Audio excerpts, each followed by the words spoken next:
Presenting the Donquixote family, ladies and gentlemen. A pirate group with 16 core members, some of which are giant imposing warriors. Others are large baby men. Some are busty dancer girls, and then there's Gladius. The family is the representation of the power of Donquixote Doflamingo, who is the single most badass pirate to ever be named after a water-dwelling bird, and I dare you to prove me wrong.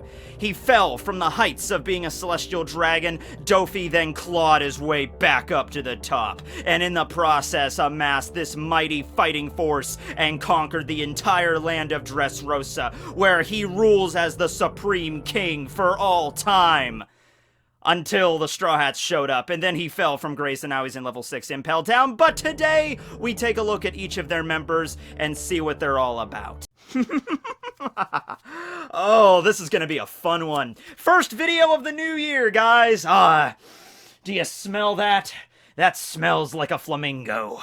How you doing there, Dofi? You know, I've made a lot of videos about Doflamingo over the years, but I don't think I've ever made really that many about his crew. And I think the reason for that is when I started reviewing One Piece, it was just in the middle of Totland. So we had a lot of stuff going on with the Big Mom crew, and then after that we get right to, Reverie, and then we're in Wano right now. So I look back on my back catalog, and when it comes to, like, the Devil Fruit discussions, or just discussion videos about Dofi's crew, not very many of them. I did one on Diamante, I think I did one on Sugar's Hobby Nomi, but really not much after that.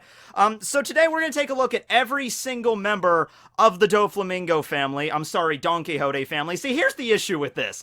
I always think of the Donquixote family back when they were celestial dragons, like Homing and Roshinate. That's what I view as the Donquixote family, right? And also Mulesguard, he's also part of that as well. When I think of the actual pirate crew that he headed up, I think of it like Doflamingo himself founded it, and he kind of wants to distance himself from his family and his father from everything that he did. So I always like to assume that the pirate crew is the Doflamingo family, so I'm probably just going to be calling it that rather than the Donquixote family, so just bear with me there. But yeah, so in terms of how we're going to do this, how we're going to, which order we're going to go and, talk about each character, and I could have went the simple way and just went through each of the individual armies, like here's the Diamante army, here's the Trebol army, here's the Pica army.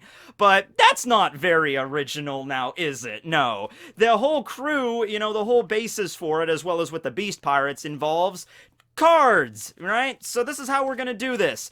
I assigned each member of the Doflamingo family a particular card, and I have a deck here of the cards that I chose. It's not a complete deck, obviously, so we're just going to draw some random cards out of here, and we're going to talk about that particular character, and then draw another card, and then move on, and just continue on that way. If you want to know which cards I picked, well, here's a reference table! That's right, 2019, we got a damn reference table! Yes! Reference table!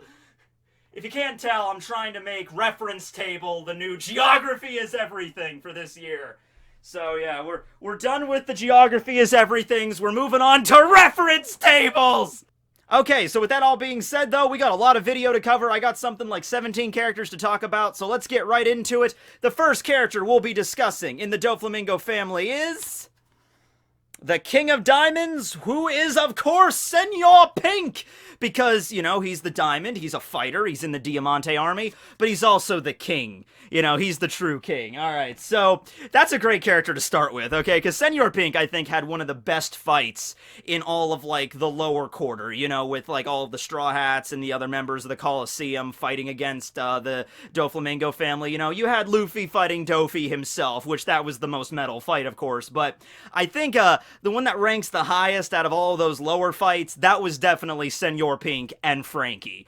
Alright, because that had some character development, that had some badass wrestling moves, that had Frankie, starting to learn. He's like, man, if it wasn't a situation where you had to beat the crap out of each other, I think you and I could have been friends. And I love that line at the end of the fight when Frankie finally wins and he's walking away and he's half of his, face is all crushed and you could see his Terminator eye and he's all sparking and shit. Frankie's like, maybe someday you and I could go out for a drink and you could tell me about that woman named Rushin. Russian, Lucian, whatever, and then he walks away. Now, here's the thing, though. I really hope that happens. I hope that happens at some point. Even if you're just gonna draw it as a cover page or something, Oda. I want to see Frankie and Senor Pink chilling out at a bar somewhere and just pounding back some lagers and talking about it. It's like, oh yeah, my wife. Alright, so, when you take a first gander at Senor Pink, a few questions pop into your head. The first one is, where does that man buy his sunglasses? Those are some pretty fly sunglasses. Followed up quickly by, why is he dressed like a baby? This is disgusting. This man is an absolute pervert. It makes sense that Frankie would fight him, right?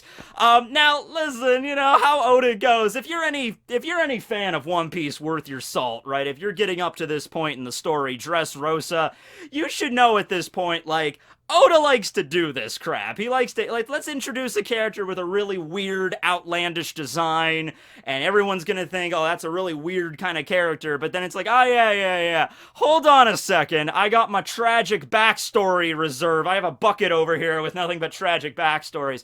So the first time I saw Senor Pink, I was like, okay, he's definitely the one that stands out. I mean, if you're gonna throw up a picture of all the members of the Dofi family, I mean, there's some pretty weird customers. Jola's got the weird hair, you know, Pica's got the weird shoulders that are, like, jutting out, you know, like spikes, but Senor Pink, dude wearing a bonnet and a pacifier, walking around in clothing like at least 10 sizes too small for him, and a giant man diaper. Yeah, that turns some heads, you know? But it's interesting because when we first see him, like, in front of the, you know, the factory for the smiles and everything, he has, like, this group of, fangirls, basically. These girls that are all, like, scantily clad, and they're all, like, just obsessed with him. They're like, oh, Senor Pink, so hard-boiled, we love you so much. And meanwhile, Senor Pink is just chilling out like a baller, just like, yeah, I'm Senor Pink, I'm pretty awesome, get off me, girls, quit being so indecent. And then he sucks on his pacifier, and they're like, oh my god, he's so hot!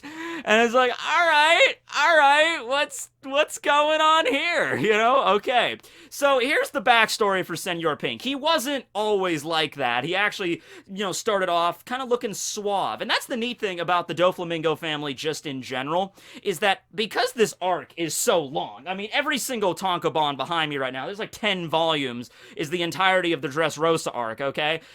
He does a good job of at least showing us the Doflamingo family throughout the years. So, in some cases, like with Trebol and Diamante and Vergo and Pica, you know, the top executives, we get to see them like 30 years ago at their very beginning, you know, back when, like, Diamante and Trebol were like teenagers and Pica was like 9, you know, Doflamingo was, I think, 10 at the time. Then we cut forward, you know, about 16 years before the current storyline, where they're all chilling out in the North Blue, and they're kind of like at the height of their power at Spider Miles and everything. And then we get one more 10 years ago when they invaded Dressrosa and then took over. And then, of course, the current storyline. I feel like we really get to know, not every single member of the family. There's a few of them that kind of fall through the cracks that we don't really know much about, like Machvise. We don't really know much about that dude, but for some of them, they get a lot of development, and I think the one that gets the most is definitely Senor Pink. Okay, he eventually meets the person that would end up being his wife, Lucian, and they start dating, and they eventually get married, and they have a kid, and Senor Pink keeps it a secret from Lucian about his life working for the Doflamingo family, because she doesn't like pirates very much, and so it's the whole typical, like, if I tell her what I really do, she's, you know, gonna leave me, and I love her, and I don't want her to do that, right? So he lies to her and says, you know, oh, I work at a bank, and so they get together, and they have a baby named Gimlet, alright? This adorable little oh, look at him, he's so adorable. Oh, he's gonna die horribly, isn't he? Yep, he does. And yes, fun fact, youngest character in all of One Piece that Oda ever caps off. Oda doesn't take out a lot of characters, you know, but when he does, it's Ace, Whitebeard, and a baby. Okay, but anyway, yeah, Gimlet ends up getting a high fever, and he passes away. Very tragic. Lucian tried to call Senor Pink over at the bank to let him know, and it turns out that he doesn't work there. She finds out that he was lying to her, and then, you know, she eventually just runs off into the rain before Senor Pink could really explain what was going on. She was, of course, very distraught about her child, and she ends up getting caught in a landslide, alright? And in the process of this, she doesn't die, but she gets hospitalized and she's in a vegetative state. All right, so she's like conscious, but she can't really express, she can't talk, she can't really express any emotion or any signals. The doctors don't know if she's ever going to recover. She pretty much just can sit in bed and just like not even move. Probably has to be, you know, like has an IV for nutrition and stuff, just sitting there in bed, just like staring at the wall blankly. And this is where it gets really sad. The death of a baby, no, that's not the sad part. Here's the sad part. So Senor Pink visits her every single day. At first, you know, gives her flowers, typical kind of bedside stuff, and tries to talk to her, tries to get her to smile again. That's the most tragic thing. He's like, Senor Pink loved her smile, and she can't even do that anymore. He can't even witness the smile anymore. It's just this blank face.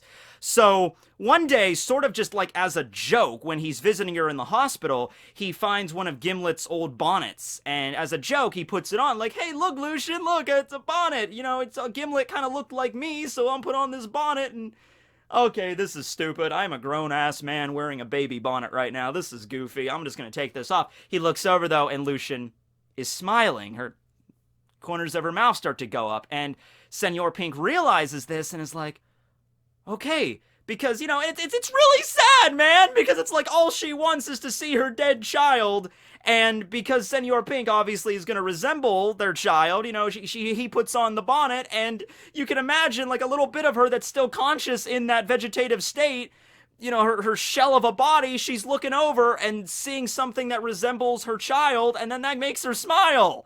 Isn't that the most tragic thing ever? You know, and then so he's like, you know what, because of my wife, I'm going to dress up like a baby. So every day he visits the hospital, he starts wearing diapers and baby clothes and the pacifier, and every day he shows up, she smiles. And so Senor Pink gets to the point where it's like, you know what? I don't even care about what people think about me. I don't care what people say, because even the other members of the Doflamingo family are kind of ragging on him for that. They're like, Pink, what the hell? What are you doing? You know, and they're kind of ribbing him. He doesn't tell anybody. By the way, he doesn't go up to, like, you know, Diamante or anybody and be like, this is because of my wife. He doesn't do that. He's just like, you know what? As long as I can see her smile every day, I'll be a happy man. And I don't care what I have to, if all I have to do to get her to smile is wear some baby clothes, that's an easy freaking, that's an easy call for me. That's an easy solution to that problem, right? I'll gladly do that. And, you know, you figure, once you get past the initial hurdle, you figure you get, you know, hardened enough to it where it's like, people staring at you, you just would get accustomed to it, you know? Like, yeah, if you were dared to put on a giant diaper and baby clothes and walk out into the middle of, like, a major, you know, population center, like, let's walk around Walmart wearing baby clothes, yeah, you're probably gonna get a few heads turned, but you figure if you do it every day for, like, a month, eventually you'd just be like, this is just life for me. I'm just accustomed to everybody staring at me, right? Kind of the same thing with Senor Pink, and he's like, I don't have to explain it to everybody. All I need to know is that it's working.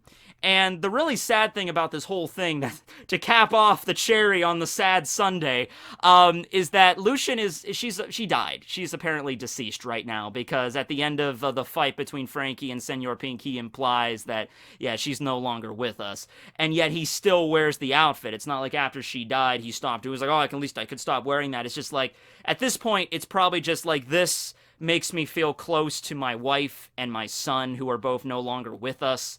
So I'm probably going to wear this outfit until the day I die, and I don't care about what anybody says, because this is something that makes me feel complete. But on top of that, he's also a pretty decent fighter. Like, seriously, don't let appearances fool you. He's got the pot belly, like, running around kind of jiggly a little bit. No, this guy can jack you up. Baby bonnet, pacifier, or no. Alright, he's got the powers of the Sui Sui no Mi, or the Swim Swim fruit, which is the only devil fruit that allows you to swim in any substance that's not a liquid, but still allows you to swim. So you could swim in the earth, or on rock, or in metal, or wood, you know, any substance, as long as it's not a liquid, because that's the natural weakness of devil fruit users. So he can literally just dive underground, kind of similar to Morley's fruit, and just, you know, swim around, and he can hide under there, and he could spring up from the bottom, and he has, like, wrestling moves as kind of his repertoire. His ultimate attack is the Baby Buster, which, that's a pretty cool name, and it wouldn't make any sense if he wasn't dressed like a baby, so that's the reason. Even if you were gonna come up to me and say the only reason he's dressed like a baby is so he can make Baby Buster a cool attack name, I'd be fine with that explanation, right? So yeah, his fight with Frankie, as I've said, one of the best in all of Dressrosa. Definitely go and check it out. Who's next on the docket here? We got the 2 of Diamonds. That is going to be Dellinger. The reason I picked him as 2 is because it's the lowest number in a deck, and he is the youngest member of the crew, so I thought it fit rather well. You might also say, isn't Sugar the youngest? Not chronologically she isn't. She's technically 22. She just has the body of a 10-year-old. But Dellinger is 16, which means that 16 years ago, when the Doflamingo family was at the height of their power in the North Blue, Dellinger was just a tiny little baby. You know, we just see him off to the side there. Okay, now, unlike the last tragic story involving a baby, though, Dellinger, you know, he grows up in a fairly normal way. A few things about Dellinger. Number 1, he is a half fishman. Believe it is the first instance of a human-fishman hybrid in the entire series.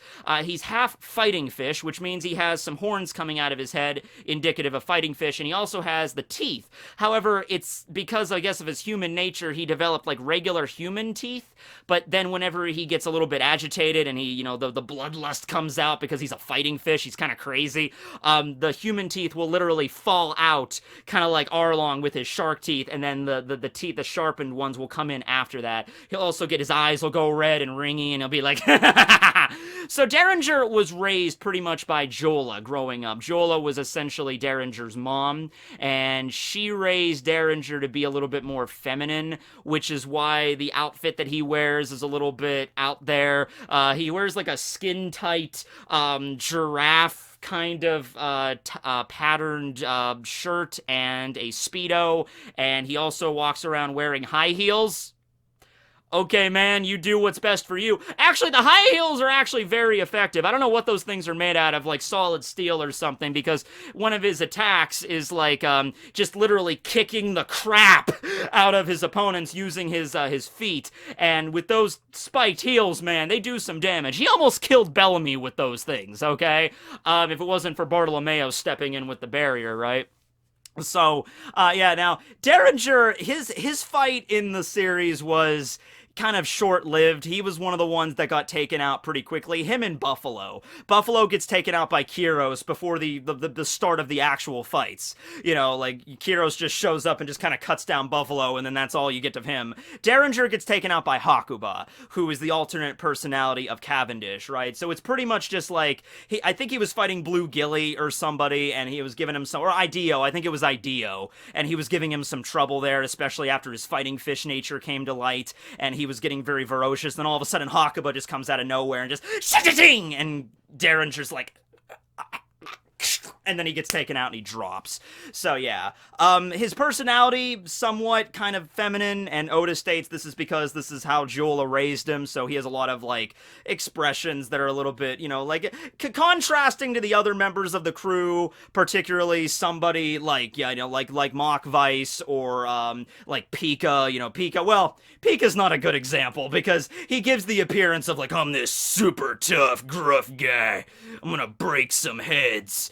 But then he talks in, like, the soprano voice, like, I'm a super tough, strong guy! I'm gonna bust some heads! So, yeah, I think the general theme that Oda was going with here with the Doflamingo family was, like, don't judge a book by its cover. That's, like, the running theme. Like, we're gonna give Pica this really intimidating design and shit, and then he gives him a soprano voice. It's like, look at, Senor Pink. He's got this pudgy, you know, appearance. He's wearing baby clothes, but he could really mess you up, you know? So don't judge a book by its cover there. Actually, we don't know Dellinger's real parents. We know one of them is human and one of them is a fighting fishman, but we've never met any fighting fishman up to this point, unless his dad was a literal fighting fish and his mom just was really into that, apparently. I don't know. I mean, technically speaking, Jola could be Dellinger's actual mom.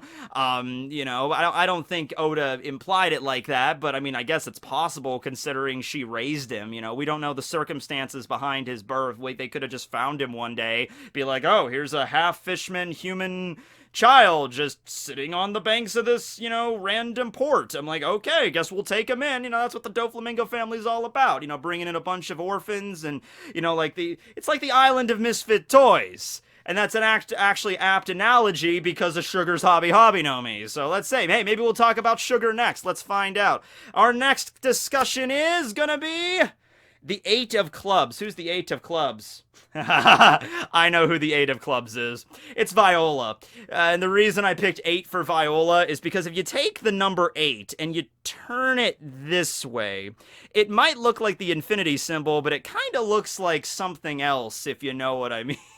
Alright, yeah, I'm very clever, you know? Oda does that every now and then. He does the number puns or the references with the numbers, like Katakuri's bounty, like one-upping Luffy, 57, Luffy's 56. I thought I could be clever with the numbers too. 8 kind of looks like boobs, so let's just make it Viola. Alright, so Viola is actually one of the first, if not the first members of the Doflamingo family that kind of changes sides, or it's made very clear early on that she was part of the family basically because she didn't have any other choice. It's either become a member of the family or live, on the run and probably get taken out by the family, right? So, and it's like, she's the princess of Dressrosa, now that her older sister Scarlet is no longer alive. So she probably doesn't want to leave the country. She can't just abandon her homeland. So Dofi probably just came to her and said, hey, Viola, if you stay here, we'll give you a nice place to live. You can still stay in the castle, all that stuff. I'm still king, of course, but hey, you could still be the princess. So Oda came out and stated in an SBS in no uncertain terms that Doflamingo and Viola had a sexual relationship with each other.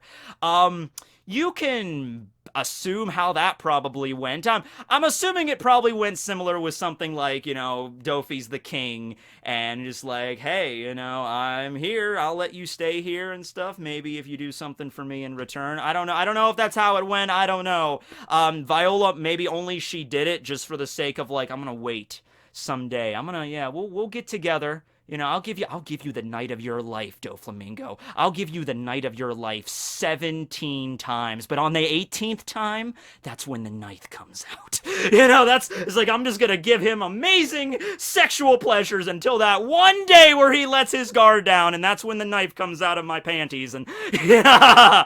So yeah, that was probably honestly the plan, because I highly doubt it was any sort of, like, genuine love. Like, oh, Doflamingo, you came into our island out of nowhere, framed my father, made him seem like a monster, dethroned him, killed my older sister, my niece Rebecca is somewhere out in the island, most of the citizens have been turned into toys that will obey you like robots, you're running a slave and weapon port under the freaking town where the aforementioned slave toys are running. That just turns me on. Take me in your large muscular arms, Doflamingo. Yeah, I don't think that went down like that. Viola, or Violet, has the power of the glare fruit. It's the clairvoyance fruit, okay? So she has the ability to she has x-ray vision for one. She can see through any object, I guess, as long as it's not lead. I don't know if that's it's not really x-ray vision. It's not like she's outputting x-rays. It's not like Superman. It's just like literally she can see through anything, and she can determine, which degree to see through. So with Sanji, for instance, he's lying there on the ground. She can either choose to look at him without his clothes on, or she could go even deeper and see, like, his muscles, or even deeper and see just, like, his skeletal structure if she wants, so she can choose.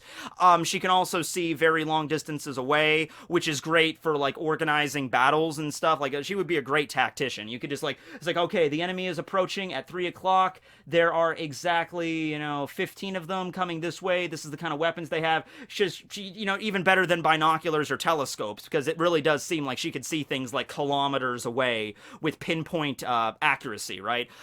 She also has a few attacks. She has the ability to turn her tears into giant whales. So basically like a water attack, just turn like into giant drops and like attack the enemies with that. But beyond that, she does carry a knife on her, which she does try to confront Doflamingo about. And, when Doflamingo was on his blood rampage after getting Leo bazookaed into a mountain, like Luffy's like, Leo bazooka, bam, boom, gets drilled into the side of a mountain. Doflamingo's in the freaking thing like, okay, that's it. Nobody's making it out of here alive after that. Dick move, Straw Hat. So he climbs his way out of the hole, and he's just wrecking the town, just shredding things, wiping people out left and right. The Colosseum gladiators are trying to hold him back while Luffy recovers. And then that's when Viola finally confronts him, and then that's where they kind of get all of their, like, the emotion out there. You know, they kind of call each other nicknames. He calls Viola Violet. Hey, Violet, how are you doing? Like a pet name sort of thing, implying, you know, they had a thing going on there. And, yeah, Viola was always like, this is it. I don't care if I die right here in the name of this country and my father and my sister. Your reign of terror ends right now, Doflamingo. But one final move just to gain the upper hand, just to, like, the Doflamingo can have, like, I was in charge of this shit from the very beginning. You think you have a chance against me? You know what? I'm not even gonna be like, you don't have a chance against me because you can't kill me, which you can't. You don't have a chance against me because, hey, look, there's your niece. I'm gonna use my powers to literally manipulate her so she has to fight you. That's how Doflamingo rules, girl. That's how it works. So eventually Luffy regains his haki and, you know, stops Rebecca's sword, and then, you know, Luffy and Doflamingo's fight resumes at that point, you know, finishing off with the grandiose King Kong gun. But yeah, Viola, she turned over to the good side at, you know, beginning of the arc. We thought she was, like, just manipulating Sanji at first, which she kind of was, but you find out she's a good person. You find out, like, I don't want to be under Doflamingo's rule anymore. I think there's enough people on the island now, the Straw Hats and everybody, that can maybe turn the tides of this rebellion, so we're gonna work together here. So that the Straw Hats never have to directly deal with Viola as a major threat. There was just a little bit of ambiguity at the beginning of the arc, but then you find out the kind of person she is, and everything works out. Alright, so who's next? Who's next on the roster here? We have the Ace of Clubs. That's gonna be Trebol. Alright, so Trebol, he is a top executive, and he is actually the one that, if you're gonna pin anybody, the blame on the formation of the Doflamingo family, you might want to say it's Doflamingo. I was like, well, didn't Doflamingo start it? Yeah, in a way, but Doflamingo, you also have to keep in mind, was like 10 years old at the time, so he definitely needed somebody older than him to, like, guide him down that path, and that person was Trebol.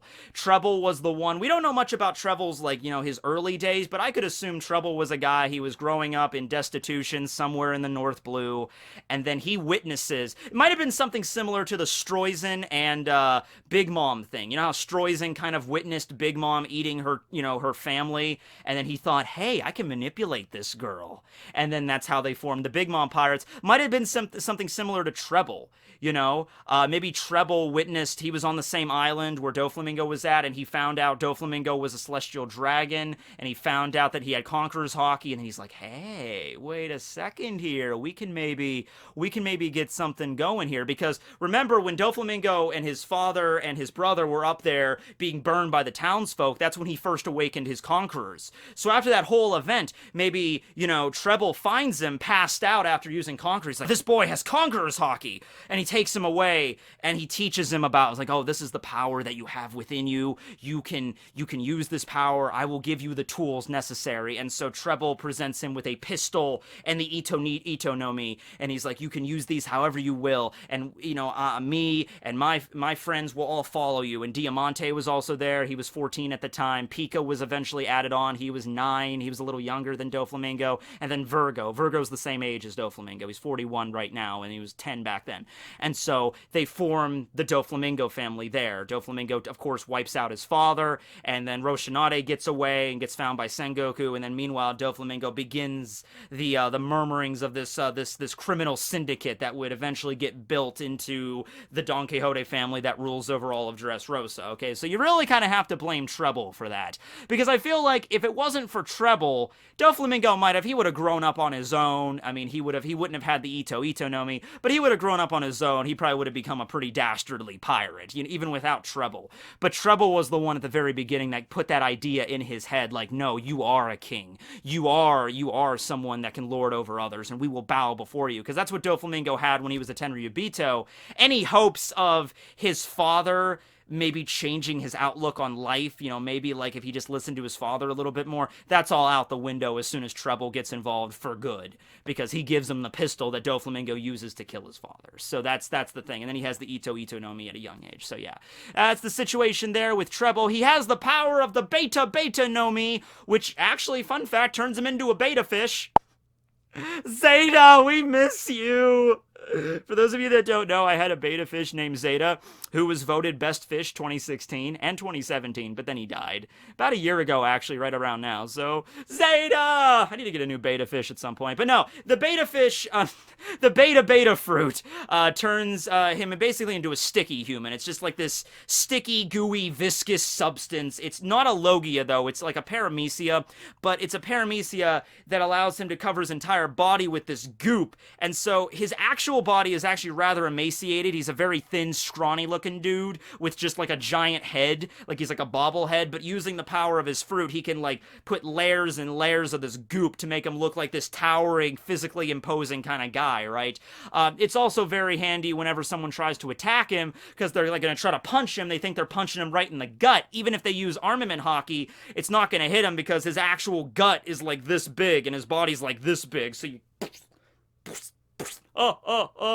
you can't hit me, Straw Hat. He's always got a constant runny nose because of his ability. He's the personal bodyguard of Sugar.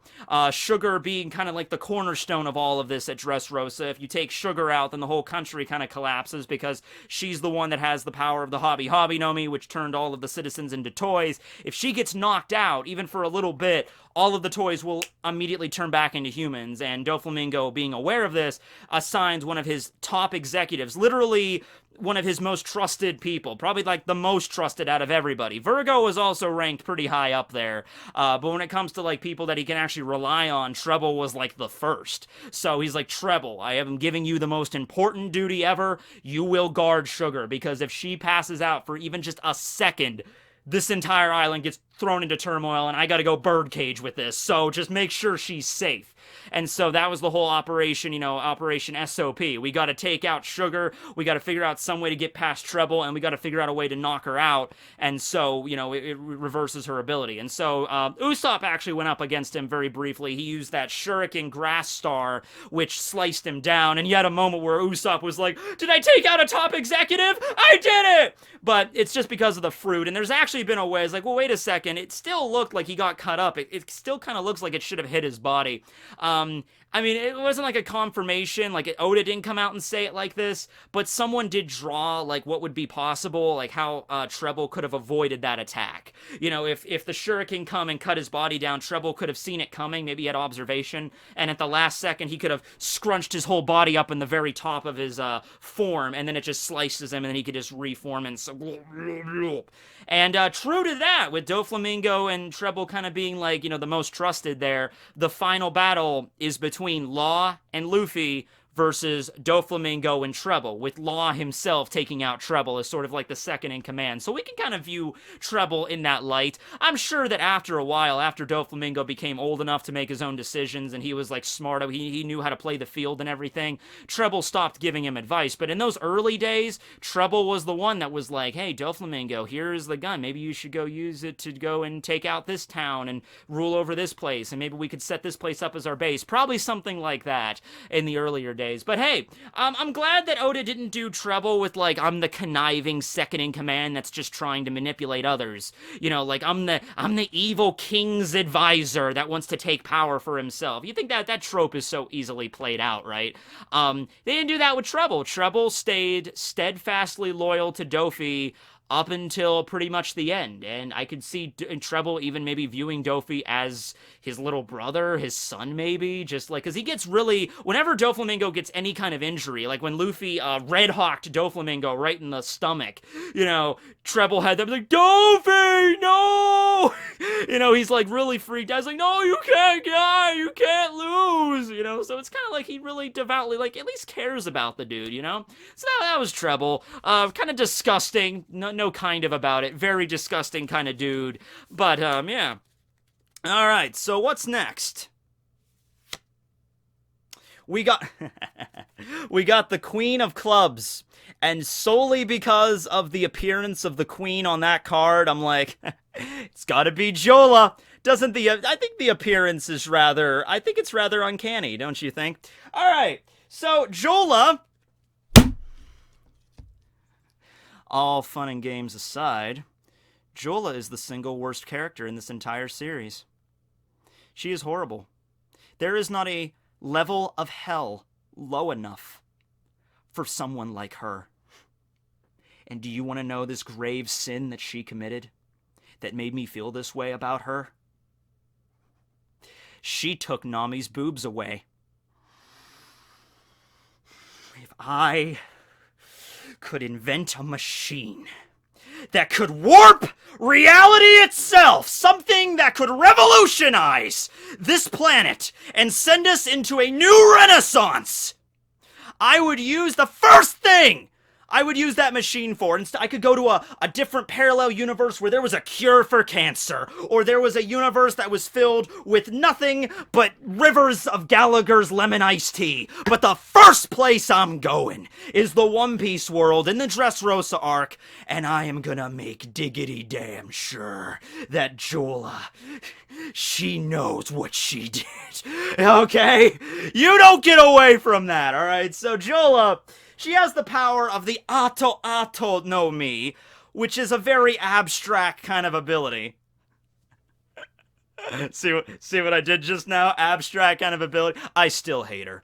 No, the Arto no Mi, it gives the user reality warping abilities. That's the best way for me to describe it. Of course, the way Jola describes it is art. And so she can form like a giant ball of like multicolored clouds and just throw it at something, kind of like a chalk bomb, you know, and then you ever chalk, you know, like those little things you throw at people, you know, and when it explodes, it warps whatever it hits into whatever, you know, Jola's liking. And the reason it's called the art fruit is because I guess it has to be a form of art in some way. And in Jola's case, she likes really abstract kind of art, and so when it hits something, it really gets contorted to the point where it can't even be used properly anymore. Like, for instance, if there's a sword, Jola would hit it with her powers, and the sword would get warped, and so it's like a giant block or something. Like, it couldn't cut anything anymore, you know? The same thing with Brooke's swords, you know, or she can turn somebody's hands to be like, they don't have fingers anymore, they're super like slippery so you can't pick up your weapons, stuff like that. Even the situation like Chopper has his hooves that he usually uses to fight. She turns the hooves into like giant like Lego blocks basically, you know, and she turns Brooke into kind of like a design of the Scream. Momonosuke gets like a peach head, and Nami turns into this super slim, just freaking sin against nature right there. Nami also looked at it and she's like, wait, what happened? What did you do to my boobs?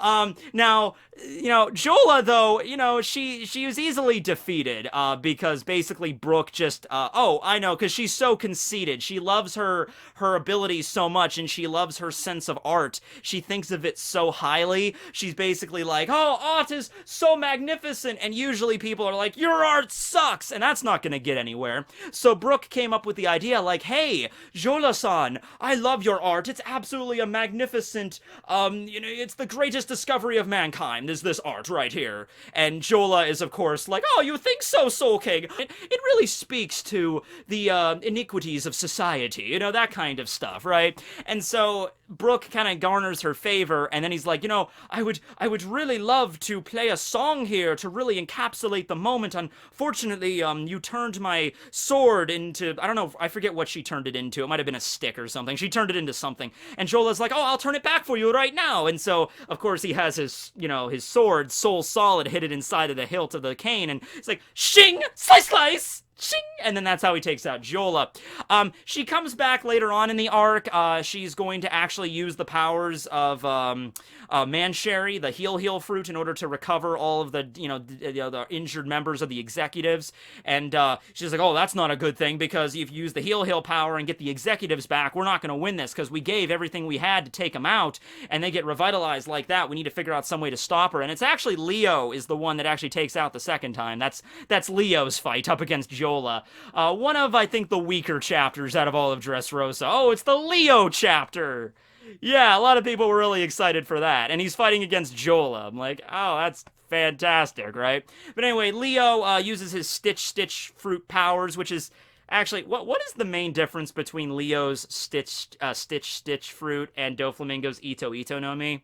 The only difference is Leo, like, primarily focuses on stitching something to something else. Like, that's the whole point of it. You know, whereas Doflamingo has the ability of string, but it's, like, more free form. Like, he could do anything he wants with string. I guess Leo can only do a very specific thing with it. Like, he can only stitch things to other things. That's what he does. But still, it's weird. Two devil fruits, both are paramecia, both in the same arc, that both involve string. Okay. But anyway, yeah, he manages to defeat Jola. He does, like, that massive cross-stitch thing, gathers everybody together, just slams directly into Jola, like, "Pooh! You cuckoo, cuckoo!" And then she passes out there. Like I said earlier, she was the one that kind of raised Dellinger, you know, back in her younger days. And actually, if you ever want to question, you know, okay, at what point in the One Piece world does a woman go from, like, ba-ba-ba-bam to, like, Kokoro? Because Oda, like, whenever Oda draws an older woman, it's like a Big Mom kind of design. And even Big Mom was pretty hot back in her younger days. If you want to know the exact, you know, time period where that biological clock hits, this is Jola at age 45. And she still kind of got it going on, you know? And then this is Jola 6 years later at age, I think, 51. So yeah, you can see the difference there. So yeah, that's somewhere between age 45 and 50, that's when it hits. I don't know. So, with that one being forgotten and never remembered again, let's move on to our next applicant, which is the Five of Spades, which of course is Baby Five. Alright, so Baby Five has one of the coolest devil fruits in the entire series, by the way. The Buki Buki no Mi. Girl can turn into a sword, girl can turn into a flamethrower, girl can turn into a freaking missile. You know, so, I mean, pretty awesome, right? Can she turn into a nuclear weapon, though? That would really be he's like, okay, we have to discuss our distribution here of Baby Five. She is a nuclear weapon after all. It's like, okay, well, on this day, this country will receive Baby Five, and on Mondays and Tuesdays, this country will receive Baby Five. You gotta keep the nuclear balanced, you know what I mean? Okay. So anyway, yeah, Baby Five, also pretty damn tragic backstory. You know what? Let me just explain to you the backstory for Baby Five, and then you can decide for yourself if it's more tragic than Dofi's or Senor Pink's. So let's just get to it. So Baby Five, we don't know exactly where she was born. We know that she was raised just by her mother. I don't know what happened to the dad, but her mother was raising her, and her mother basically abandoned her. But she didn't just abandon her, okay? She didn't just, like, you know, like, I'm just gonna leave her and then just, you know, walk out in the middle of the night and just never come back. No, she really wanted to rub the salt into that wound, like, deep. Alright, so she leaves, but not before telling Baby Five, like, you're worthless, I never wanted you, nobody will ever care about you, you suck, Baby Five, and then she walks out. So yeah, you're useless, and that was rather traumatic for Baby Five at a young age, as I'm sure you can imagine. And so, she starts growing up feeling, like, really inadequate. Like, she needs to be useful to everybody at every given time. She jumps at the chance anytime someone needs her. It doesn't matter if it's, like, a marriage proposal or if it's just, like, hey, ma'am, do you know what time it is? I forgot my watch. Baby Five would be like, oh my god, you need my help? Oh my god, oh my god, oh my god, I love you so much. Okay, it's 1:46. I'm like, okay, it's 1:46. Thank you. Oh my god, thank you so much for asking for my help. You know, that's the kind of person she turned into. As for the other end of the spectrum with the marriage proposals, well, once it got around town that she accepts pretty much any marriage proposal, her suitors became a little bit more interesting, you know? So don't worry about it too much, though, because every time someone came up to her and like, hey there, Baby Five, I was wondering if you and I could, like, you know, get married. I found a new box underneath the pier, and so we can live under there, you know? And so Baby Five, though, would just be like, oh my god, you love me? That's so heartwarming. I love you too. And then she would seriously accept the proposals, and then Trebol or Dofi or someone would come out of nowhere and then beat the crap or threaten the suitors like, hey, come here, buddy. Yeah, you get out of here, and if we ever see you again, overheat whip up your, you know, and then it's like, okay, I'm at it, I'm sorry, Master Dofi. So, yeah, and the first time, by the way, we see Baby Five, we don't even know what the hell's going on, because the first time we see her, it's, you know, we're in Punk Hazard right now, we're in the arc of Punk Hazard, we cut over to Doflamingo talking on a Den Den Mushi, and this crazy maid is just trying to kill him for no reason. It's like, get over here! And Doflamingo's like avoiding the attacks while talking on the phone, and it's like we find out that, yeah, that was the reason. He chased off another one of her suitors, and she's pissed because she's like, he actually loved me! Why can't you just let me have love? And Dofi's like, he didn't actually love you. He wanted you for just your body, and you accept every single marriage proposal. Like, literally a stray cat could wander out of the alleyway and drop a dead bird at your feet, and Baby 5 would probably accept that as a marriage proposal, you know? So it's like, it's an issue with her, okay? And she has to try to get over that. Later on, during the battle, when she's fighting Sai, we even find out that she'll take that to the ultimate limit because, you know, she says, like, I just can't help it. I have to do stuff. Whenever someone asks for my help, I just have to do it. And Sai, as sort of like a joke, he's just like, well, if you're gonna do whatever someone says, then why don't you just end it right now and so we can move on with our day? And, you know, he said it as like, oh, that can't be that easy. But no, she literally turns her hand into a pistol and just right there, about to end it, and then that's when Sai is like, whoa, whoa, whoa, whoa, whoa, what are you doing, you crazy woman? And so, eventually, Sai and Baby 5 get to talking, and this is another one where Baby 5 doesn't really have exactly, like, a straight-up balls-out fight to the point where she's, like, on the ground, passed out, like the other members of the family. She kind of goes over to the side of the good as well, because Sai eventually asks her to marry him to get her to stop doing that, and then she, of course, says yes, but this time it actually works out rather well. And the two are married right now. The two went back to Kano Kingdom, and they got married, and they're a happy couple. Sai, I'm sure, is going to be a great husband, and maybe we can work on the whole, you know, I don't know, it's not Stockholm Syndrome exactly, but it's kind of something similar where you feel just absolutely compelled to be useful to everybody around you because of, like, these warped, traumatic feelings that she has with her mom. So yeah, that was Baby 5. Pretty cool character, if I do say so myself. Oh my god, we still have so many of these left. Who's next? We got the 4 of Spades. Who's the 4 of Spades? I think that's just... Oh, that's Buffalo. Hey, that works. Baby 5 next to Buffalo. The reason I picked 4 of Spades for Buffalo is just because he's got the 4 kind of parts of his body just jutting out, kind of like a clover sort of thing. Maybe like a 4-leaf clover of some type. But anyway, no. So Buffalo has the power of the Guru Guru no Mi, not to be confused with the Gura Gura or the Goro Goro. It's the Spin Spin fruit, which turns his body into a giant propeller. So he can take those things jutting out of his head and he can spin them. He can spin things on his wrists and his ankles and his entire body he can spin, which basically allows him to fly. Alright, so he can, you know, usually like Baby 5, they usually team up to fight against each other. The Pica army is basically the commando unit, so they're the first ones to jump into battle, right, you know, to launch an attack. So you have Baby 5 raining down heavy firepower from the air, riding on top of Buffalo. Oh, by the way, Buffalo and Baby 5, those are just aliases. We don't know what their real names are. Those are just, like, their code names or whatever. But yeah, those two seem to be, like, close together growing up. Buffalo is a little bit older than Baby 5. Baby 5, I actually wrote everything down in my own little reference table just to make sure. Buffalo is 30, Baby 5 is 24, so it's like a 6-year difference. But they seem to be close enough, you know, growing up. There was always those two hanging out together. So yeah, maybe like a brother-sisterly kind of bond there. Buffalo doesn't really do much in the series, actually. He gets electrocuted by Nami at Punk Hazard, gets taken down that way, gets used as sort of like a hostage for Law to Doflamingo.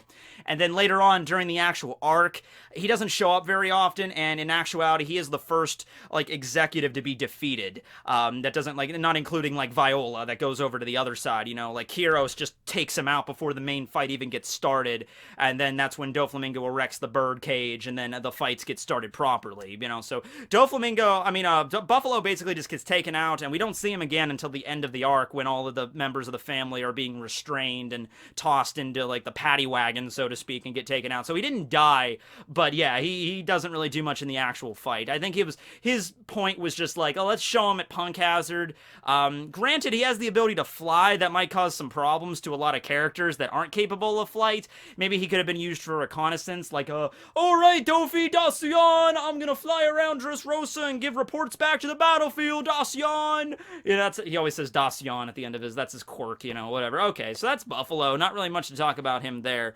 Let's see, what's next? We got The King of Hearts. King of Hearts. King of Hearts. Oh, that's Corazon. Yeah, now, I threw Corazon in here. Also, look at the king. See, it's a skeleton, so I'm like, all right, that fits. So Corazon, not going to go into too much detail here. Did a whole video about him. Same thing with Doflamingo. I did put Doflamingo's card in here, but, you know, I made a bunch of videos about Doflamingo, and this video is going to be long enough as it is, but I have to include him, right? So Corazon was actually the second heart executive, you know, the top executive that occupied the heart seat. It was originally Vergo, but then Vergo had to go undercover in the Marines, and so the heart seat was vacant. It was at this time that Doflamingo's brother, Roshinate, emerged, and they met each other, and there's like, I don't know exactly why the exchange went, but, you know, Roshinate's like, I want to be part of your crew, brother, and Doflamingo's like, well, you're the only family I have left, basically, so sure, come on. And so he becomes the second heart. Of course, this is all an act. He was working undercover for the Marines the entire time, and he was really just trying to get the kids out of the family, so he would be very violent to Buffalo and Baby Five and Law. You know, he would be throwing them out of windows and shit, because he's like, you kids need to get out of here. You need to get away from this family, right?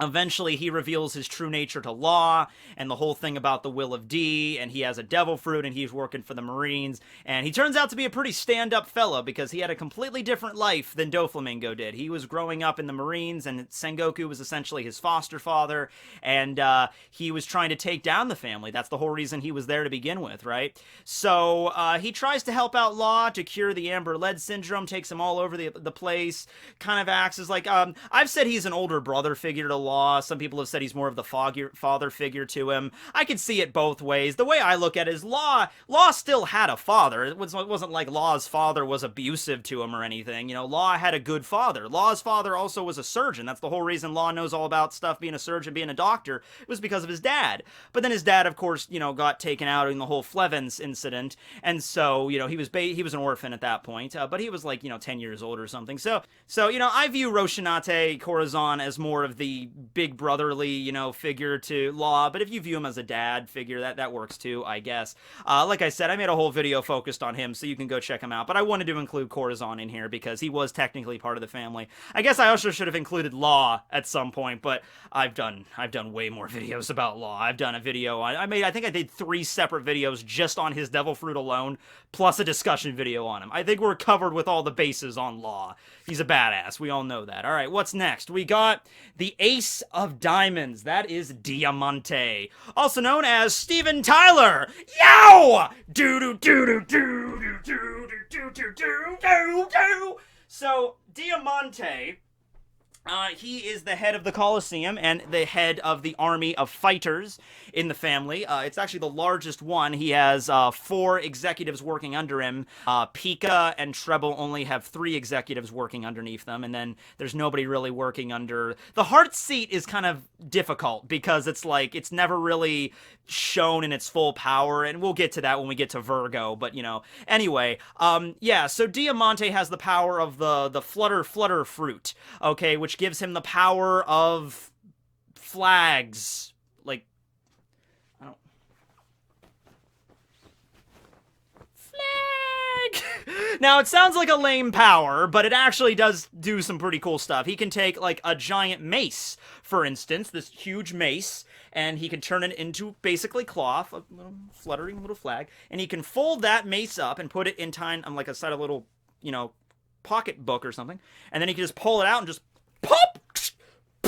And so, pretty useful fruit. He can also turn himself into a flag, and he can avoid attacks with grace, kind of like using Kamiye. Made a whole video about the flag fruit. But yeah, Diamante is also the person that took out Scarlet, the, you know, the mother of Rebecca. Yeah, he's the one that killed her. And then later on, we have the beautiful redemption moment with Kyros taking him on. Rebecca's and Robin was also there, but this was like Kyros' fight. Now, Rebecca, of course, has a reason to fight Diamante, because it's like, you killed my mom, but Rebecca is not that kind of fighter. She's not the kind of fighter that's like, I want your blood on my sword. let's do this, Diamante. You know, that's not the kind of stuff she does, and I don't think that's the way Scarlet would want her to fight anyway. So, and in Kyros, this is his wife we're talking about, so Kyros has the moment where he grabs his sword, and he's like, alright, get back, Rebecca, and then Robin's protecting her, and then they get into the fight proper, and it's a tough fight, but Kyros does manage to cut him down, and then as like a coup de grace, as just like the beautiful moment, Diamante's fallen back, and then you have Scarlet's grave right behind him. It's just a wooden post sticking out of the ground of the sunflower field, and Diamante just cracks his skull right on the back of it. Probably some sort of spinal injury, I would assume, in the process, and just, You know, Diamante, I was looking at him at the end of that fight, and I was like, I don't think it's been confirmed. I don't think so, but I don't know if we've seen him afterwards either, you know, conscious. Diamante might be dead. Either that or permanently paralyzed. And you know what? Diamante, he was one of the more sadistic ones out of all of the executives. I mean, yeah, all of them are kind of sadistic to an extent. Well, not really. Senor Pink really wasn't sadistic, you know? Viola wasn't sadistic.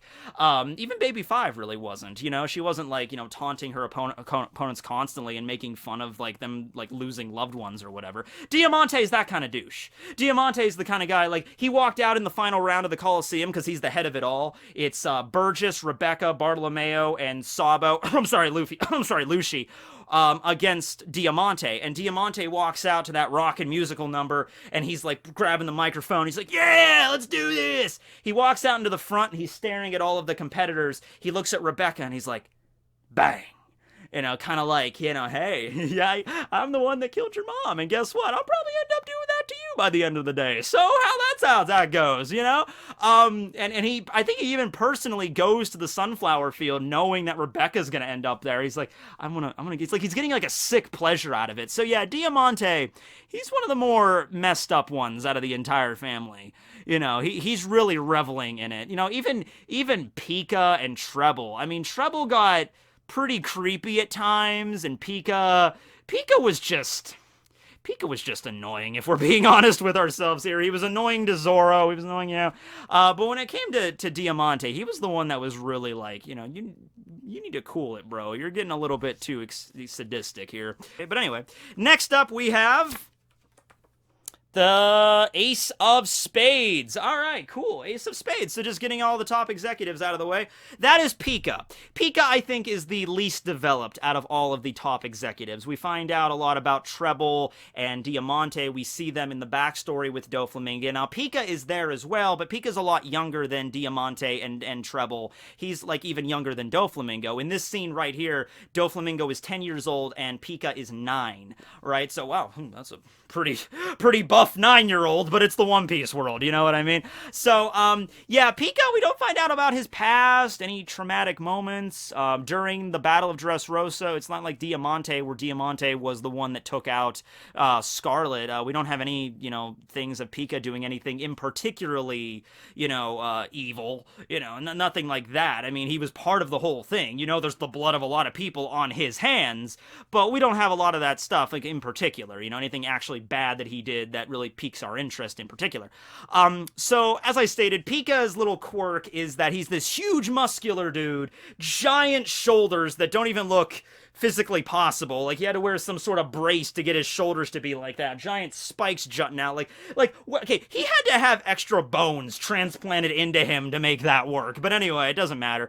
And he has the giant spades tattooed on him, and he's only wearing this really heavy, you know, gladiator golden armor with the spade and the giant spiked helmet. He's just like, And you look at him and he's like, oh man, this is the most intimidating dude in the entire family, right? Even more so than Doflamingo.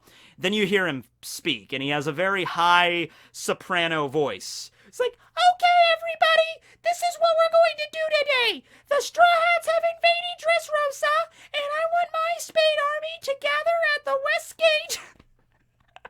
And everybody... Imagine being a member of the Doflamingo family. Imagine just being a random foot soldier. It's like your first day on the job, and you get put under in his army of commandos, all right? And you're waiting in line, you know, listening to him speak for the first time, and you have to know that if you snicker once, your head is going to be on the other side of the island, and your body is going to stay where it is in about 5 seconds. And Pica, man, he is ready for it. He's ready for it. You know, Pica, whenever he has to go out and do a speech, he's giving the speech, but he's listening to every single one in the crowd, and he's staring at everybody. If anybody even does something like that, you know, just gored immediately. And he does that too. It's like someone sniggers, like, oh, Pica, it was his first day. He didn't know. You have a very manly voice. It's the most manly of all voices. He's like, I know that, so shut up. Anyway, he has the power of the Ishi no Mi, which is basically the earth fruit, kind of. It allows him to assimilate himself into rock. Now, it doesn't allow him to turn into rock, it allows him to assimilate into rock. So he can't use the fruit if there's no stone around.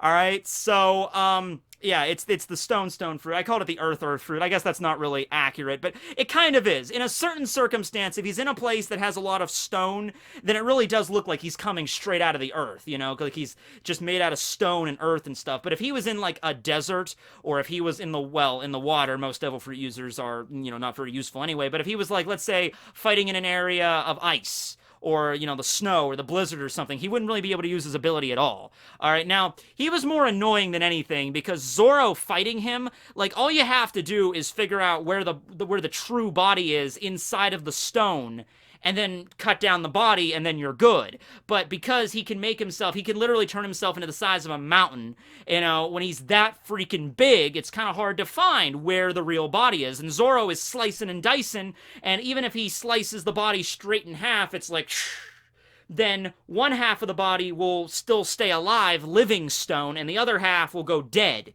And so it just took Zoro a little while to figure out, you know, how to tell one from the other. How to discern, you know, okay, that stone is alive, that stone is dead. And eventually, after a few fights, after he figured it out, he was able to take out Pica. He just starts slicing this, because, you know, Zoro can cut through stone like it's butter. Like, that's not even a problem for him. The problem is he's an annoying little bastard, and even if one part of him touches the ground, he can assimilate into the concrete or the brickwork and the sidewalk and then get the hell out of there. So it's like he has to make sure to take him out while he's in the air. Eventually Zoro does do that. He makes the mistake Pica does of, you know, arming up his whole body. You never go full armament. Every time we see someone go full armament hockey in this series, like Vergo, Pica, it don't end well for them. So, you know, Pica goes full armament, Zoro uses Ichidai-san Sentai Sensekai, and just slices him down. Pretty simple fight once Zoro figured it out. Not a tough fight, really just irritating, if nothing else, and how he can escape the battle and go and turn into a giant mountain.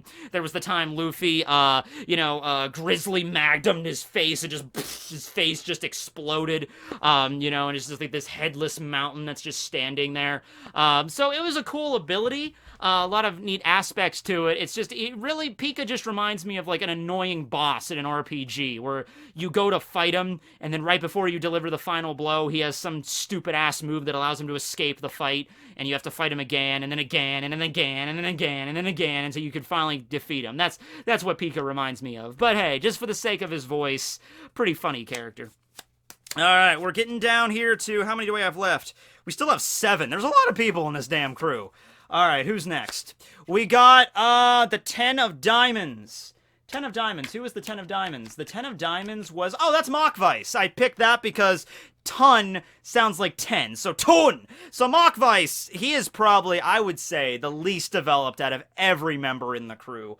Machvise, I even forgot who he was when the fight with Hyrudine was going on. I was like... Who is he fighting again? Who is this guy? Did we see him before? Did he just come out of nowhere? So Machvise is like this really big, obese biker guy. He wears like the biker cap and the glasses. Back in the day, back in his 30s, he was a rather buff fellow. But then after that, I guess he just... Twinkies! Nom nom. So he gets kind of bigger, but size doesn't really matter in this instance. What matters is weight. Because he has the power of the ton fruit, which is the same, it's like the upgraded version of the kilo fruit that Miss Valentine had. So whereas Miss Valentine, she could change her weight from anywhere from like 1 kilo all the way up to like, I think 1,000 kilos, Machvise can change his weight in increments of tons.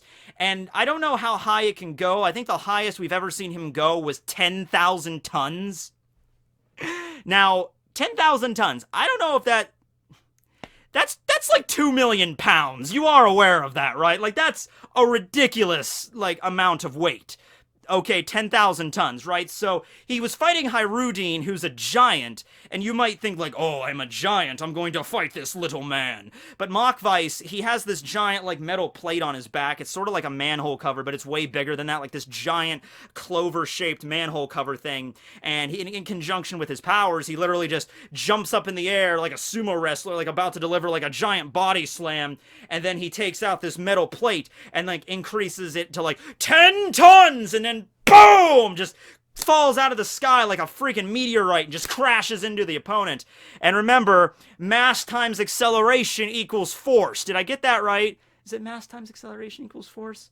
No, it's not speed, it's acceleration. Am I right? I think I'm right. So anyway, yeah, point is, if he jumps on top of a building and jumps clean off of that, and then he accelerates through the air a little bit, whatever he hits, it's gonna cause mass damage, alright? So he's fighting Hyrudine, who's a giant, but he's getting pretty damaged from it. I mean, his legs are these giant, like, bruises, because he's, like, busting his freaking, you know, bruising his bones and breaking his bones in the process. His arm's getting broken, and finally it comes down to Hyrudine only having one arm left, and then Machvise is like, oh, I'm gonna finish this with one attack. So he flies up into the air, activates his power, 10,000 tons, like a world-destroying comet, like, come on, Hyrudine!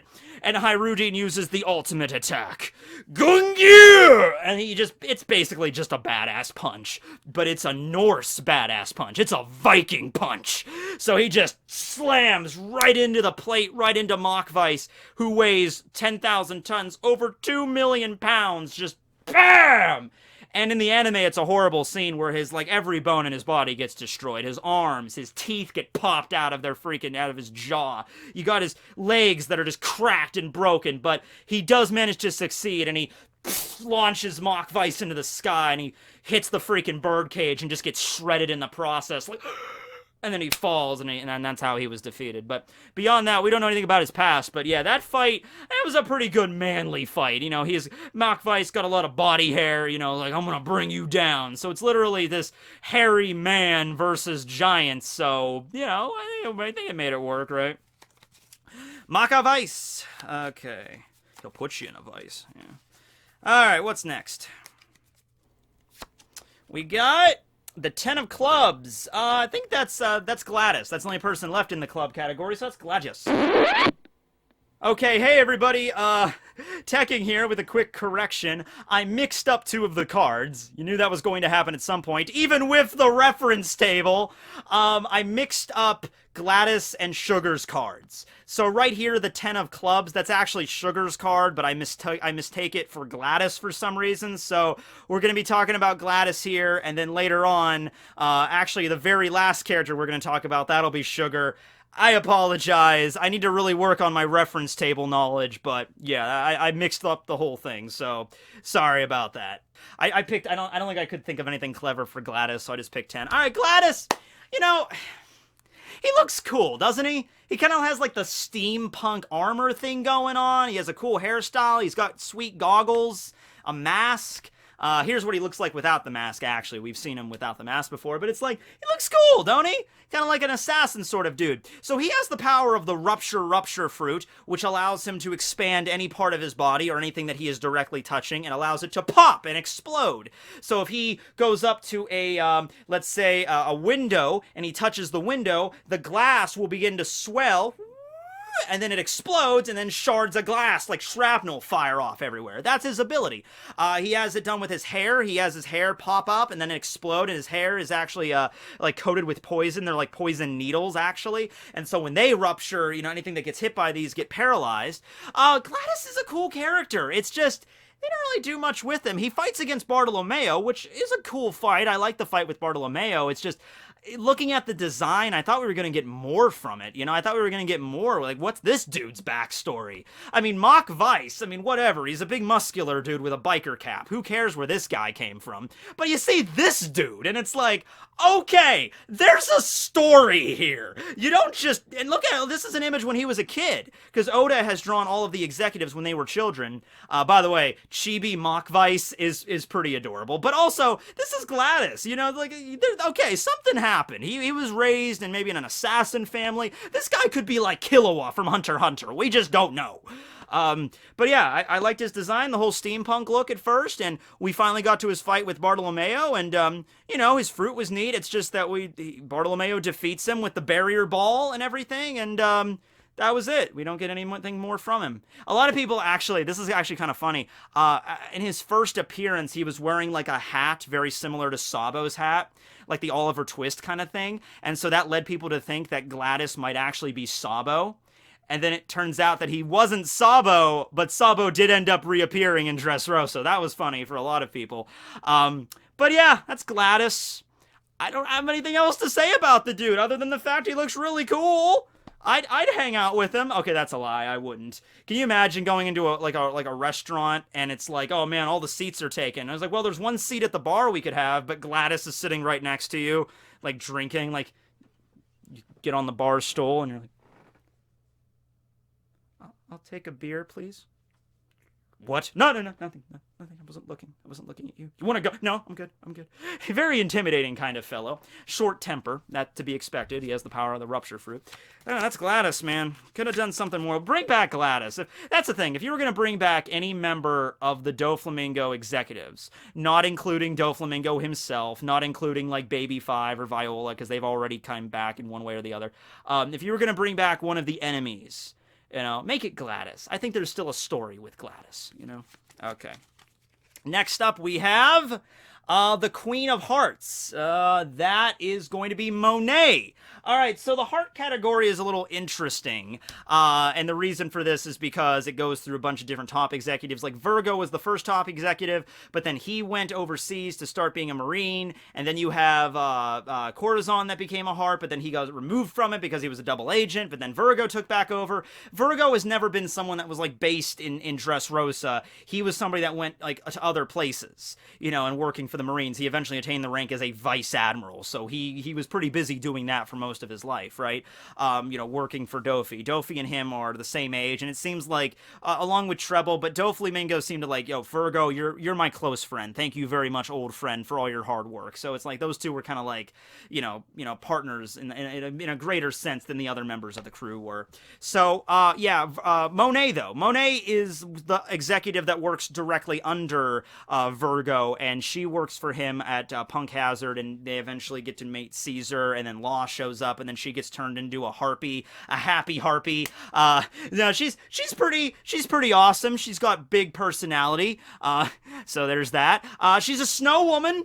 That's terrifying in a whole other context. She's also the older sister of Sugar, who is, of course, the cornerstone for the whole, you know, the toy operation going on in Dressrosa. But yeah, they I think they like joined up with the crew. They were basically just sisters that were abandoned by society, and then Doflamingo found them and was like, hey, come over to my crew here. Of course, they were a lot younger back then, you know, because when Sugar is supposed to be 22.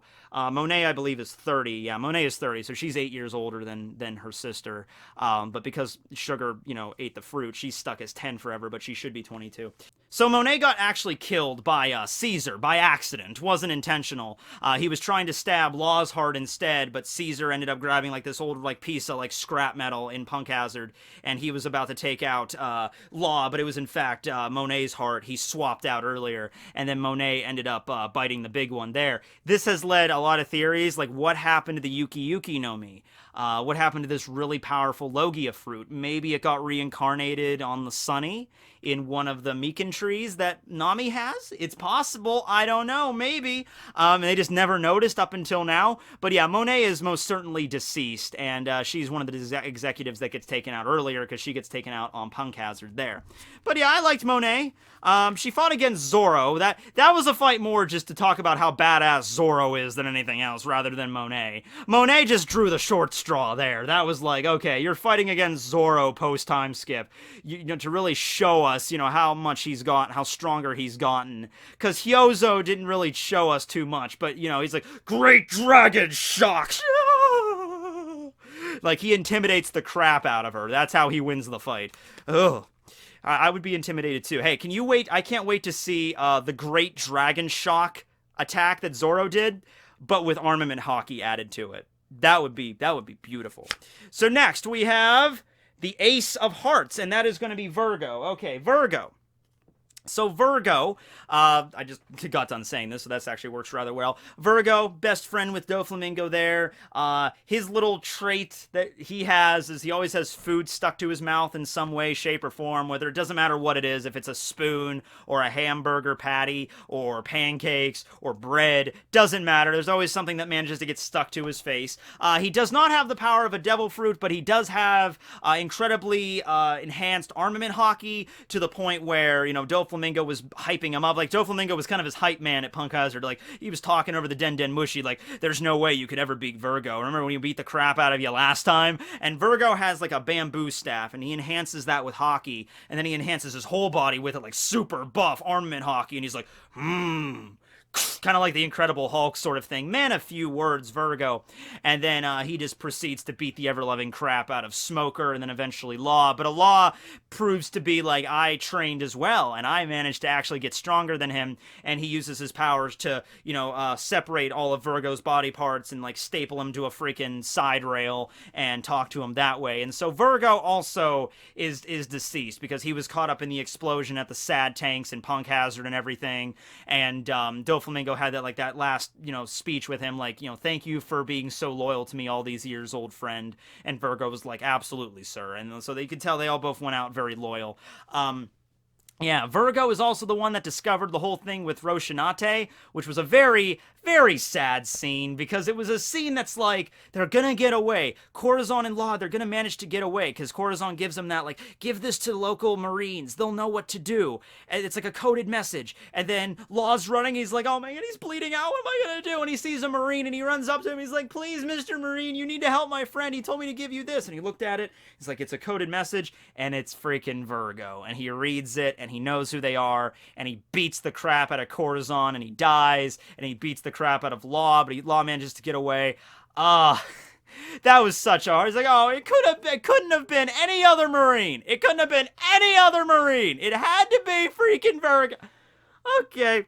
But other than that, I didn't really like Vergo too much. Not really. His fight with Smoker was okay. He had a brief scuffle with Sanji, but Vergo as a character, not very interesting. We didn't really find out much more about his past in, like, a personality kind of way. It was just like, he's very loyal to Doflamingo, and he was a Marine, he was undercover, and then he had the, you know, the food stuck to his face, and that was his gimmick. So yeah, that was Vergo. Alright, we got 3 left. One of these is Doflamingo, so I don't have to... Oh, there it is right there. Joker! So yeah, Dofi himself, I didn't really plan on talking a lot about Dofi. I talked about him a lot already. But yeah, I had to put him in there. He is the Joker. He is the representation of the intermediary between, well, actually, he's an intermediary in a few capacities. He's the intermediary between, like, Kaido and Caesar, and then you also have the intermediary between Wano, and then you had the world government. So, yeah, I said this in the last review I did when we find out about the CP0 and Wano and everything, but yeah, Doflamingo had his hands in many different soups, so to speak. You know, he was the flamingo that rested in many ponds. And that was the kind of guy he was, and he was this genius kind of underworld broker, mafia guy, and then when he got defeated by Luffy, his defeat is not something that's just like, oh, he got defeated, Dressrosa's freed, everything's great, peachy keen now. No, his defeat is like, it sends shockwaves throughout the world. It affects the entire underworld community, Kaido, Caesar, the government, Wano. It affected all of these capacities in one way or the other. It greatly decreased the warlords' fighting power. So yeah, and we're still finding out stuff about him. Like, even just because Luffy defeated him and he's impaled down doesn't mean he's just going to be like, okay, Doflamingo's out of the series. He doesn't play relevance in any of it. No, they sent an assassin to impale down just to kill him because of the information he knows about the Tenryubito, because he is a Tenryubito. So this is not the last time we're going to see Doflamingo. We're definitely going to see him again. I don't know if he's going to bust out of impale down or what, or if him and Magellan are going to team up and fight against the assassin. I don't know exactly. But yeah, he's definitely, we haven't seen the last of him, and he was this really relevant figure, and the Straw Hats, even Luffy in particular, they don't really know, or I don't think Luffy probably even cares about it really, but his defeat might actually lead to something down the line Luffy's gonna have to deal with, like a threat that's like, it's because you defeated Doflamingo that I have to now fight you. Kind of something similar to that happened with Sanji and Duval. And, you know, Luffy might have to deal with that later down the line. So now we have 2 cards left. I know Sugar's one of them. This is the Jack of Diamonds. Oh, this is Lao G! Because there was no card that started with a G, so I had to start with a Lao G! So, Lao G is fun. He's a fun character, alright? His entire joke is, he's an old dude. So let's just have a bunch of references to old dudes. And then Tontadas are going to attack him, and Lao G's like, eh? Puts on glasses really quick and just swats them out of the air. There was a time he literally dies. Seriously, there's a moment where he just dies on the battlefield. He just reaches the natural end of his life, and his soul just flies out of him. They're like, Lao G, please don't leave us! And he just literally the soul comes back into his body, just like, hey, what was that now? I couldn't hear you. That was Lao G. But don't, like, once again, don't let appearances deceive you. Lao G will mess you up. He's got the power of the Geo Fist, which allows him to basically turn into Master Roshi. Super buff, muscular, old guy. The Geo Fist is a technique which saves most of your battle power from when you're younger to when you're older. So, Lao G is 70 years old, which makes him the oldest member of the crew. But when you compare him to, like, Garp and, you know, Whitebeard and stuff, you know, Lao G looks a lot more frail than, you know, Garp does. And Garp is even older than Lao G. So I think what happened when Lao G was younger, he was training in his Geo Fist. He was saving most of his battle power and his vitality, storing it away in him, so he aged a lot faster. So by the time he's 70, he looks way more decrepit, but he can activate the Geo Fist at any time, and he's going, boo! Super buff G! You know, that was an S. G! There we go. And then he can bust out the Kamehameha at any time. He doesn't do that. He doesn't have a devil fruit or anything, but I can't help but think when Oda was designing the character, he definitely took some cues from Toriyama and Master Roshi. I mean, just, he had to. I mean, look at this. But yeah, a lot of funny scenes with him just for the fact, like, I'm an old guy, that's the joke. I can't hear very well. Like, he'd be on the battlefield and someone would attack him from different angles and he'd, like, beat the crap out of everybody and everyone would be lying on the ground like, oh! And Lao G would be like, what's that? I don't want any pudding! Whatcha? Bam! Bam! So, that's the funny part. Kind of like Mr. Magoo in a way, sort of. But alright, we got the last card here, and I don't even need to look at it because I know it's going to be the... Did I screw this up at some point? Where's Sugar at? Sugar was part of the Trebol army. This is the Jack of Spades. This is Gladius's card. Oh, I think I mixed up the, I think I might have mixed up the... Oh, yeah, I did. I'm sorry, I mixed these up. Okay, well, lovely. I knew that was going to happen at some point. Alright, so the 10 of clubs is, Sugar. Because she's 10 years old. That's why I picked it. 10 of clubs, Sugar. And Gladius is the Jack of, spades. Because I couldn't think of anything for Gladius. Alright. Okay, we're gonna have to switch these around at some point. Alright, fine, whatever. Anyway, Sugar. Last character on the docket here. I did make a video about the Hobby no Mi already, so I'm not going to go too much into how broken that fruit is, how it gives the user like 3 different kinds of abilities that are seemingly unrelated, turns people into toys, gives them eternal youth, and gives them memory erasing capabilities, but whatever, okay. Okay, so, Sugar, her and Monet were siblings. At some point, she eats the Hobby no Mi, freezes her age. She gathers, forces with the Doflamingo family. This happened, slightly before their invasion of Dressrosa because she was present during that, but she was not present during Law's backstory. Monet wasn't either. So at some point when Law left and went on his own, and that's when Sugar and Monet came up. So Law doesn't have any knowledge of Sugar. He doesn't know what she looks like, which is extremely important because during the battle, Sugar walked, because, you know, she looks young. She can play that, like, I'm a sad little girl, I don't know where my mommy is. When in reality, she's going to use her powers to turn you into a toy. So that's where the moment, like, Law and Luffy were being confronted by her, and they were about to be changed into toys, and the operation would fail, but then Usopp came to the rescue at the last minute and managed to knock her out.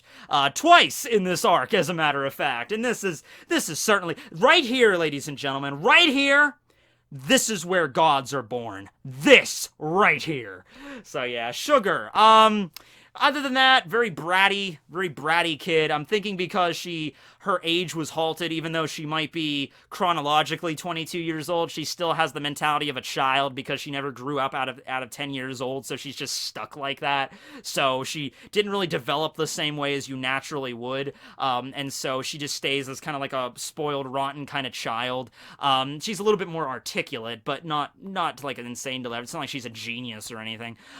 She always has a basket of grapes that she's always munching on. Don't know. I mean, grapes are good. They're rather delicious. I like me some grapes. But beyond that, nothing really much there from Sugar. If you want more information, go watch the Hobby No Me video. All right, so that's everybody. Holy crap, that was a long video. That was long. I knew this was going to be a big project, even starting it. But, you know, I wanted to do it. I wanted to start off the year proper with a huge event, so I'm glad we did that. Aside from mixing up Gladius and Sugar, because these two look so much alike. Aside from that, I think this worked out pretty good. Who is your favorite member of the Donquixote family, or the Doflamingo family, whichever you prefer there? And what's your favorite fight in all of Dressrosa? From the very beginning all the way to the very end, what was your absolute favorite favorite fight in the arc, if you stayed with me so long?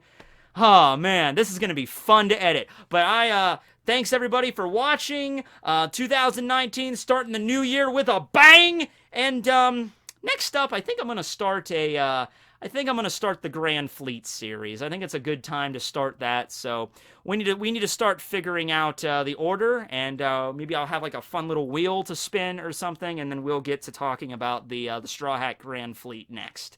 So thanks for watching, everybody. Tekking101 signing out.